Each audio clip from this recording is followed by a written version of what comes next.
40 years ago, the world looked to Florida's Space Coast as Apollo 11 soared toward the first landing on the moon. In Brevard County in 1969, residents also felt the excitement. They had answered President John F. Kennedy's challenge in 1961, transforming this long stretch of beachfront swamp into America's moonport. We choose to go to the moon in this decade and do the other things, not because they are easy, but because they are hard. Because that goal will serve to organize and measure the best of our energies and skills. Because that challenge is one that we're willing to accept, one we are unwilling to postpone, and one we intend to win.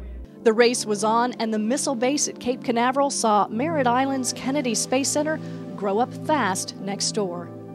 We were behind the Russians, and I think all the interest and desires and motivation in those days were, let's catch up with and beat the Russians. So that's the kind of challenge that I think we and every other American I know of accepted and dedicated ourselves to. Engineers and their families poured into Titusville, Merritt Island, and the beaches. I was after college, went in the Army, came back, and the family was in the citrus business. Everybody was pretty young. Every Labor Day weekend, they'd have what they called a new school teacher party. And all because they were recruiting so many young girls to come down, young ladies to come down and teach school. And that was the way everybody got to know each other, and that was where I met my wife. A1A, it was just a two-lane road, and 520 the same, and we had one of those swing bridges. And there was no 528, and in order to get to the Cape, they had to go down the old road. The port at that time was a sleeping giant. We had no idea what would become of that place. We moved to Indian Harbor Beach in 1961, and in those days that was considered out in the swamps, way out in the country. Oh, it was wonderful, wonderful. I belonged to the NASA Wives, and we had all kinds of parties, you know, and bridge. We met at the Officers Club for bridge, and of course all of the wives, the mothers had children playing baseball, so we were all going to baseball games, Little League, and it was just like the times growing up, as my sons would say, during the Leave It to Beaver age, you know, and it was just wonderful. I remember a couple different things. One was just how sparsely populated Cocoa Beach was. There were no condominiums to speak of, perhaps one or two. Tourism was probably about 1/10 of what it is now. Everyone was involved in the space program, either directly or indirectly. My father was a communications engineer aboard RC-135s. He outfitted the communications system, engineered the comm system on these planes, and flew around the world and relayed telemetry and communications down from the astronauts and stuff. I didn't realize the gravity of it until I was older, though. When you're a child, your childhood is just your childhood. You don't realize that not everyone has rockets going to the moon from their backyard. Cocoa Beach was just so much more all about the space program, and it is somewhat irritating when tourists come down, or I speak to someone out of state, and first thing they say is, "Oh, I dream of Jeannie."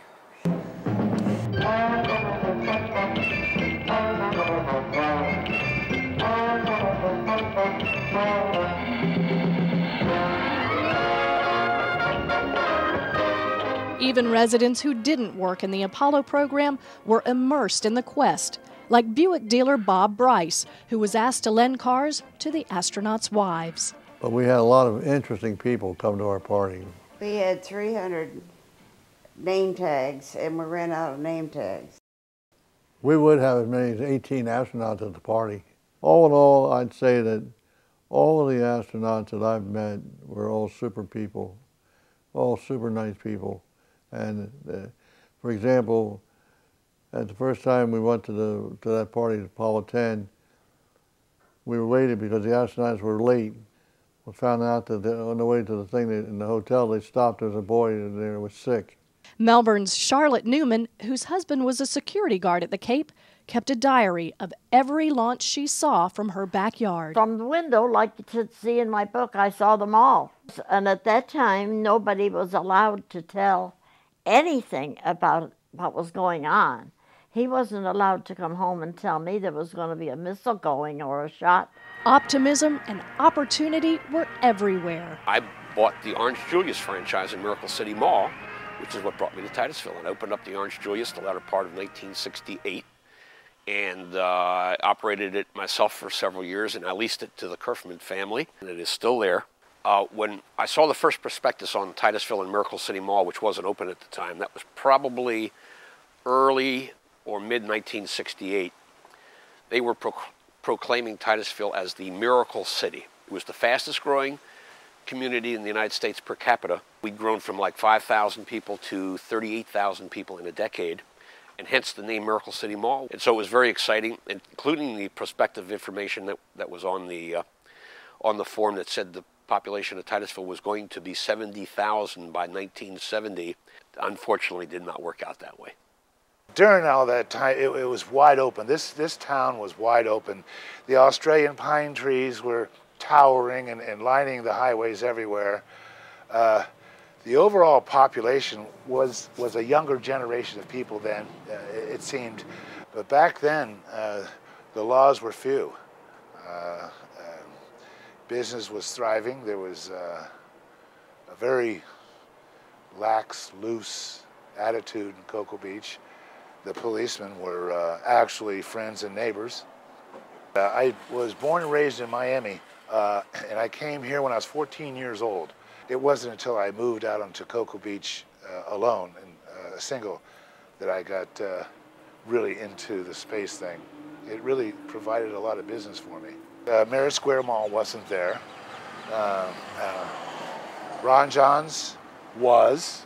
The music scene here was unbelievable. We were getting music stars from San Francisco and all over the country, right at the Hilton in Cape Canaveral and at Brassey's in Cocoa Beach, and there was a really good cultural scene around here for a long, long time in those years. This is the retro tiki masks that were on the original Waukulla Motel sign on A1A in Cocoa Beach, Florida, in the late 50s and 60s. It was really an exciting time, especially an exciting time to be single in Brevard County. There was a lot going on at the beach. The original 7 astronauts were running around in their Corvettes, and you could run into them at different restaurants and bars, and Walter Cronkite was in and out of places. You'd see him every once in a while, and they were, you know, they were celebrities, yet they were amongst the people of Cocoa Beach and Cocoa. All the people that I hung out with at Miracle City, we hung out with all the young management couples. Mall wasn't open on Sundays, so Saturday night was our night to go out and have a good time. And we went to Cocoa Beach probably pretty much every Saturday night to the Mousetrap or the Ramones or Lee Caron's Carnival Club or the Hilton Hotel, which was in a different location. And it was just a great time down there. Well, it was like, you know, the Mai Tais and the whiskey sours, you know, the 60s type drinks. And everybody, you know, wore, floral shirts, and it was sort of like an offshoot, like a beach community, hippie community, so to speak, space community. So you had that mix. Back then was party time, 24 hours a day. I mean, 7 days a week. Nothing ever slowed down. And we'd run 3 shifts, and, you know, it was just wild. So coming to work, it's cool, and it's early, it's not quite daylight. And I'm sitting in the car, we're riding in carpools, and I look, and there's about 10 girls in these little skirts about this long doing the can-can, right beside the highway, A1A, you know, boom, boom, boom. We went there as soon as work was over, you know. I went to a union meeting one night, and this fellow, he was our shop steward. He went and said, "I'm going with you." "Okay." After the union meeting, I said, "Come on, I'll take you over there. They got some girl from California supposed to be famous." We go over, we can't get in the front door. So I go around to the double doors, and I open up, and we can get in there, and the guy says, "Well, here's your table." I said, "Oh, no, no." I said, "Remember me? You know me." "Yeah." I said, "See the big guy?" He was a big guy. I said, "This guy studied to be a priest. I'm making him a sinner. Well, they put us on the runway. Oh, brother. And they had the strobe lights and all this, you know. Well, this guy, before long, he's telling her, get out of the way. I can't move back. I've got to stay. They had a rule you couldn't take anything off on stage, so they had these little, like a Japanese screen. She'd go behind that and take off something and come back out, you know. But with a few drinks and the strobe lights, you couldn't tell whether anybody had anything on or not, you know. You could. You want to talk about the pillow talk lounge? Well, I'd rather not, but it was kind of racy back in those times. Yeah. Well, it was a cocktail lounge, and all the waitresses wore a baby doll sleeping attire. Of course, the engineers didn't have much time to play as they launched the missions that built up to Apollo 11. There were so many distractions that could take you away from your family that it was tough, and you had to have strong family ties for families to survive. I was fortunate. You know, my wife and my kids were as into it as I was into it. And so, but I made sure that I didn't pick up any bad hobbies. My hobby was the car. Work prevailed, the phone rang around the clock, and you had to have a family that you could accept that, hey, goes with the territory. You know, Dad's, you know, on the space team, and they're sending people to the moon, and they need his input, you know, or advice on something, then yeah, we wake up in the middle of the night and and listen to Dad, you know, talk on the phone and there was a lot of that. In fact, there was a lot of it. And of course, they're long hours, you know, 10, 12-hour shifts, you know, 7 at night till 7 in the morning, 7 in the morning till 7 at night. Gunter Wendt, the pad leader, was one of the last men to see astronauts Neil Armstrong, Buzz Aldrin, and Michael Collins before they left Earth. Apollo 11 was one of the things that we knew it was a big thing to happen, but we also knew we possibly could run on big problems, not just technically, but also at that time they had registered over 3,000 reporters. So the problem was, I figured I may not get my closeout crew through the roadblocks, you know, and through all that traffic jam. We had 142 items to complete before we could leave the pad. So you were constantly fighting the countdown clock because everything had to be on the minute. And interesting enough, through the Apollo program, it developed that we had actually 2 minutes or 120 seconds when the crew showed up before we start putting him in. So to break the high tension, I always, even in Mercury and Germany, I found little going away presents that I had for them. On Apollo, it was funny, Armstrong gave me a ticket for a ride into space anytime I wanted to, you know. The last one to go in was actually Collins. And before he goes up to it in the White Room, he pulls from behind him a brown paper bag. Now, paper is illegal for me, it's flammable material. And out of it, he pulls a wooden plaque. And see, they always harassed me. I used to have astronauts at home. I used to live on Bayside Avenue. And we used to go fishing, and they say, hey, how come you don't have a big trophy fish on the wall? I said, oh, hell, I don't need that. So on that plaque was a trophy trout for Gunter Wendt. Now, there were 3 things wrong with it. To begin with, it was illegal size. It was only 8 inches long. Secondly, it was frozen. It was not cleaned or prepared, anything like that. So he handed me this. Now, here's your trophy trout. For 28 years, it was in my freezer because I couldn't do anything with it. Taxidermists wouldn't touch it, you know, because it was too old. But then I found a place in St. Petersburg that freeze-dries pets. So then I didn't have to keep it in the freezer anymore. I could hang it up on the wall. To be on the Space Coast on launch day, July 16, 1969, was to be at the center of the universe. So we wound up going up to Massachusetts, visiting all the relatives up there in Massachusetts, and coming back with a niece and a nephew, and they were in their teens. So we had 8 kids in the car and a couple of dogs. And we made it down here. The big thing was to see the launch, the man going to the moon. It was an early morning launch, and the town was just jam-packed. And you've probably seen video, a helicopter flying down the Indian River. It shows the front of like J.C. Penney's, and there's just a throng of people. That's where I was standing, is right there. Because we would always close, 15 or 20 minutes before the launch, and we would go out in the parking lot and watch the launch. In '69, I lived in Pompano Beach. We got up to Titusville about 5 in the morning, and it was still dark, and we were on the 405 causeway. And the people were starting to line up, and first hundreds, and it just seemed like thousands, and there was just nowhere to even stand.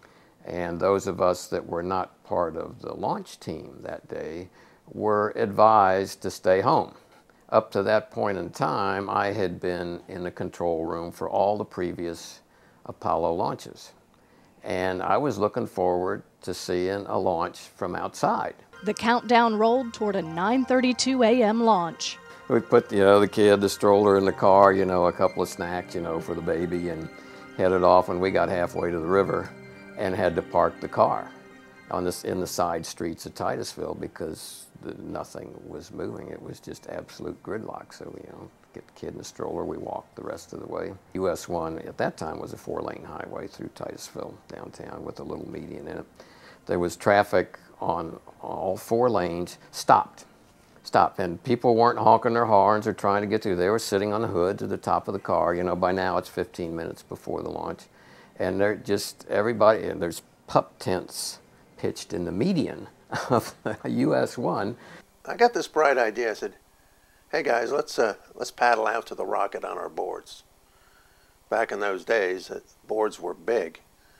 So we got on our boards, we started knee paddling out. We got further and further away from the shoreline, and it just seemed like when we were paddling into jellyfish, and they were stinging us, but we continued on. And the rocket silhouetting in the eastern sun started to seem bigger and bigger to us. And we were very excited and kept going. And then all of a sudden we heard a noise in the distance, and it sounded like helicopters flying. So that got closer and closer, and pretty soon they were over our heads.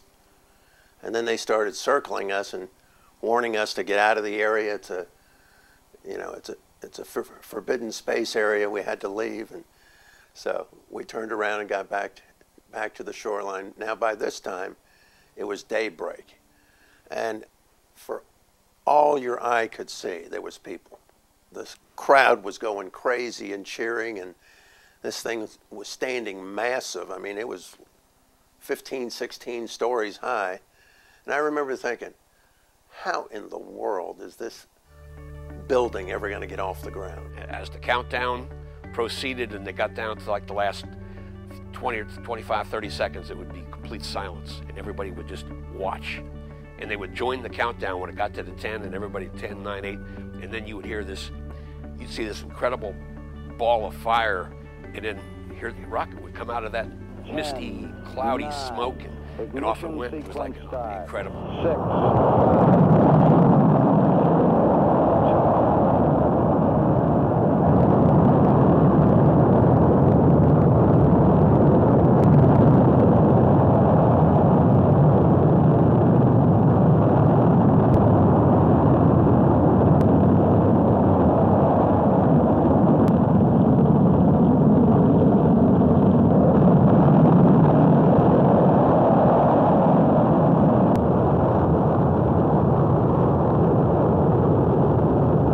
That rocket makes more noise than you shake, everything shakes. Your lunchbox, we had lunchboxes back then, it just bounced right off the hood of a truck. It was so, it had such vibration, cracked windows all over the county. It's just, they were so powerful. I mean, you'd be good ways away in the viewing stands, but your clothes would just rattle on you. There was so much vibration and sound and noise from those moon rockets. And then, just like now, big cheers and applause, and, you know, God bless America, and so forth and so on. Well, and then at liftoff, you know, it was just euphoria. You know, people were cheering, clapping, honking the horns. You know, it was an emotional moment for me, as well as, you know, the rocket scientists, so to speak, as well as all these people. And a couple minutes later, the rocket had disappeared, and the people now had to fight the traffic, which would take hours and hours at that point to dissipate. All of the trinket and T-shirt memorabilia vendors, they were all out of all their stuff. There was nothing left to buy, even as, of course, I had stuff. You know, people were. I saw one person take a plug of grass out of the side of the road or the median, put it in a Ziploc bag, and my wife asked him, "What are you doing?" He said, I'm going to have a souvenir of this. Everybody, like these collectors at an Apollo memorabilia event at Brevard Community College in Cocoa, wanted a souvenir. And I was out to sea between Bermuda and the Canary Islands with the Vanguard during the Apollo 11. This is the first issue of the Apollo 11 stamp that came out. But being the data technical librarian, when the mission was over, this was no good to anybody, so I kept it. This is supposed to be a juice glass set. I lived in Indiana most of my growing up until I was an adult, and these were given away to buy gas. We've got some in the museum that basically the crew would have made for their flight, and then they would give them to certain people. I stood there as the newsman was right to my right, and he was taking the pictures of them getting into the van, and my heart just came right out of my chest. I was like, this is the proudest moment of my life. I'll never forget it, I'll never forget it, and I knew I never would. My Aunt Marcille Riddle was a member of the Eastern Test Range in civil service like 30 years, and she met the astronauts. This is one of her memorabilias that she had. I could start by saying this is my design layout of the originally called the PACE station, the Preliminary Automated Checkout Equipment. This was for Apollo, so it was for checking out the command service module and the lunar module. And the building that these control rooms were in, and there were a total of 4 of them, well, actually 2 sets of control rooms, so you could check out spacecraft simultaneously. Its first issue, it was sent from Kennedy Space Center on the day of the launch, postmarked Kennedy Space Center. So I've got copies of the complete papers back from the launch day to the landing day. They used this beta cloth to make the suits of the spacesuits. Kind of heavy, kind of unique. Every human spaceflight mission has had the names of the astronauts, cosmonauts on it, except for Apollo 11. And Apollo 11 does not, because Neil Armstrong said that we, the astronauts, should not be the ones who are remembered getting the credit for landing on the moon. It should be the United States of America.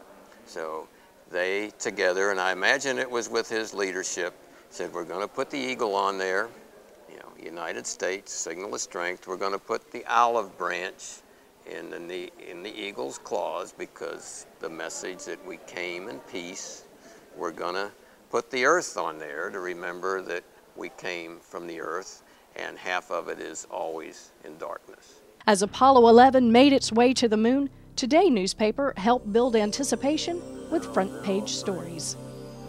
Looks like it's going to be impossible to get away from the fact that you guys are dominating all the news back here in Earth. And on July 20th, 1969, the lander descended to the lunar surface. Roger, how does it look? The Eagle has wings. Roger. The confidence was so high, even though we were doing first time stuff. The confidence was so high. It was, you know, all the other problems that we had in the ground test or the previous flights had always been overcome. And so this was going to be no different. Capcom, we're go for landing. Altitude 4,200. Houston, you're go for landing, over. Roger, understand. Go for landing. 3,000 feet. You're looking great. 100 feet, 3.5 down, 9 forward. Okay, 75 feet. Guys looking good, down a half. Houston, Tranquility Base here. The Eagle has landed. I was trying to stay awake, and my mother kept trying to wake me up or keep me awake, and then she woke me up, and I do remember seeing our little bitty television set and the first step on the moon. I'm going to step off the limb. It's one small step for man, one giant leap for mankind. Kennedy's and the nation's goal had been achieved. To cut off the last 3 missions when things were going so well didn't make sense to us. You know, I said, okay, we don't want to end the program on a bad note. There's other demands for the money. This is high-risk stuff, so, you know, I can understand that now, looking back. But, of course, at the time, we were not invincible. We knew the dangers were there, but, hey, we can do this. You know, we have the tools. We have the technology. The crews and the flight team done the training. You know, we can do it. You know, don't cut us off. Workers dispersed. The moon seemed a distant memory. But at Kennedy Space Center Visitor Complex, people still want to get their hands on a moon rock. They can see a Saturn V rocket that never flew and try to imagine what it was like to see this skyscraper lift into space. The people who lived it don't have to imagine it. They can remember what it was like to experience the thrill of putting a man on the moon. It was a once in a lifetime. It never happened again. You know, I mean, it's been done now. It'll never happen again like that.